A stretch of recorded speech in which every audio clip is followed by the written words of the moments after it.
You see her walking into the room, and everything about her screams strength. The way she holds her shoulders back, the confidence in her voice. The decisions she makes without flinching. Everyone around her thinks she's got it all figured out. They lean on her. They ask her for advice. They expect her to be the rock when everything else is falling apart. But what they don't see, what they'll never see unless they look close enough, is the war happening behind her eyes. Because here's the truth nobody wants to talk about. The strongest women aren't the ones who never break. They're the ones who've learned to break in private, to piece themselves back together in the bathroom at 2 a.m. and show up the next morning like nothing ever happened. And if you're that woman, the one who keeps it together for everyone else while slowly crumbling inside, this is for you. Because it's time someone finally saw what you've been hiding. She's perfected the art of the mask. Not the kind of mask that's obviously fake, but the subtle one that looks exactly like strength. She's learned to translate her exhaustion into determination, her fear into action, her loneliness into independence. When someone asks how she's doing, she's got 3 different versions of "I'm fine, ready to deploy," depending on who's asking. The casual acquaintance gets the bright smile and the quick redirect. The concerned friend gets the slightly more honest version with just enough vulnerability to seem real, but not enough to actually worry anyone.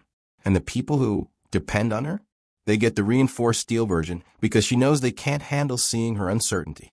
They need her to be sure, so she pretends she is. She's been doing this so long she almost believes it herself. Almost. The breaking doesn't happen all at once like everyone thinks it should. There's no dramatic collapse, no obvious moment where she falls apart in front of everyone. That's not how it works for women like this. The breaking is quiet, incremental, invisible. It's in the way her chest tightens when she wakes up and realizes she has to do it all over again. It's in the moment she catches herself staring at nothing, her mind completely blank because thinking has become too exhausting.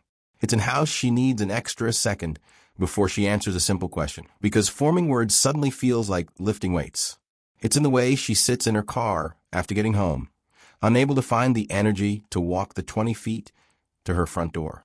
She's not breaking down, she's breaking inward, collapsing into herself in ways nobody can measure or see. And here's what makes it worse. She's aware of it. She knows what's happening to her. She can feel herself diminishing, can sense the slow erosion of whatever it was that used to make her feel alive. But she also knows she can't stop, because the people around her have built their entire understanding of her around her strength. She's become the designated strong one, and there's no retirement plan from that position. Her partner expects her to handle things. Her family expects her to have answers. Her friends expect her to be the voice of reason. And she's so afraid of what happens if she stops being that person, so terrified of the disappointment and confusion and burden she become, that she just keeps going. She keeps lifting everyone else while her own foundation cracks beneath her feet. The psychology behind this is more complex than most people realize. These women aren't just naturally resilient or naturally strong. Most of them learned early that their value was directly connected to their usefulness, their capability, their ability to handle what others couldn't. Maybe she grew up in a family where she had to be the responsible one. Maybe she learned that showing vulnerability meant being dismissed or criticized or used against her later. Maybe every time she tried to express pain or fear, someone minimized it or made it about themselves or told her to be strong. So she learned.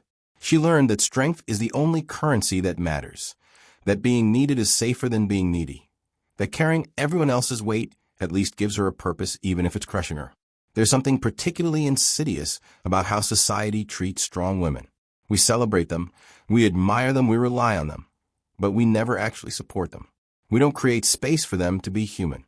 We talk about wanting strong women until they actually show us what strength costs. And then we're uncomfortable, we're disappointed. We preferred the version that never needed anything from us.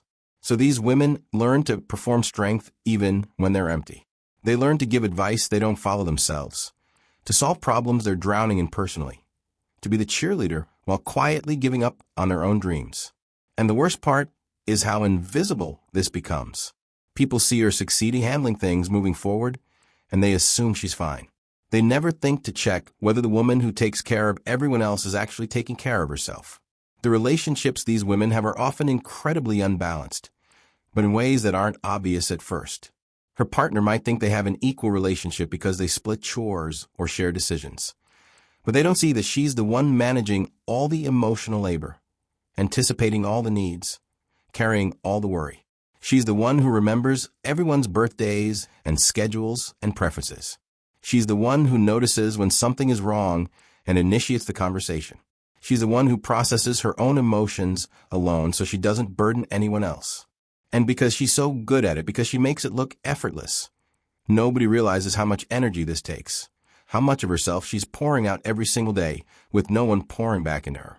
Here's what breaks her slowly. It's not the big catastrophes. It's the constant expectation that she'll handle everything without ever being handled herself. It's being the person everyone calls in a crisis, but never being allowed to have a crisis of her own. It's hearing you're so strong, when what she needs is, let me take care of you for once. It's the loneliness of being surrounded by people who need her, but don't actually see her. She could tell them. She could say the words, I'm not okay. But she's learned that even when she does, people don't know what to do with that information. They get awkward. They offer surface solutions. They wait for her to reassure them that she'll be fine. And then they go back to leaning on her. So she stops trying. She stops reaching out. She handles everything alone because at least that way she's not disappointed when nobody shows up. What most people don't understand is that these women aren't afraid of being weak. They're afraid of being abandoned. Every time she's been vulnerable in the past, something bad happened. Someone left. Someone used it against her. Someone proved they couldn't handle her humanity. So she built walls not to keep people out, but to keep herself safe inside, to create a version of herself that's acceptable, that people won't leave.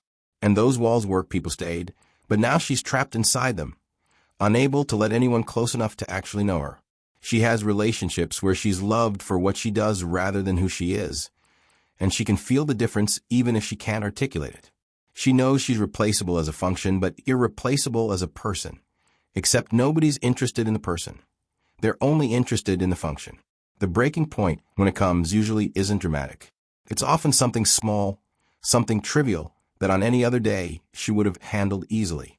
But on this particular day, after months or years of carrying everything, that small thing is the one thing too many. And something inside her just stops. Not loudly, not violently, just stops. She might find herself unable to get out of bed, unable to care about things that used to matter, unable to fake the smile anymore. Or she might keep going mechanically, performing all the same actions but feeling completely disconnected from them, like she's watching herself from outside her body. Either way, the performance ends, and what's left is a woman who gave everything and has nothing left to give, including to herself. Recovery from this kind of breaking isn't about becoming strong again. It's about redefining what strength means.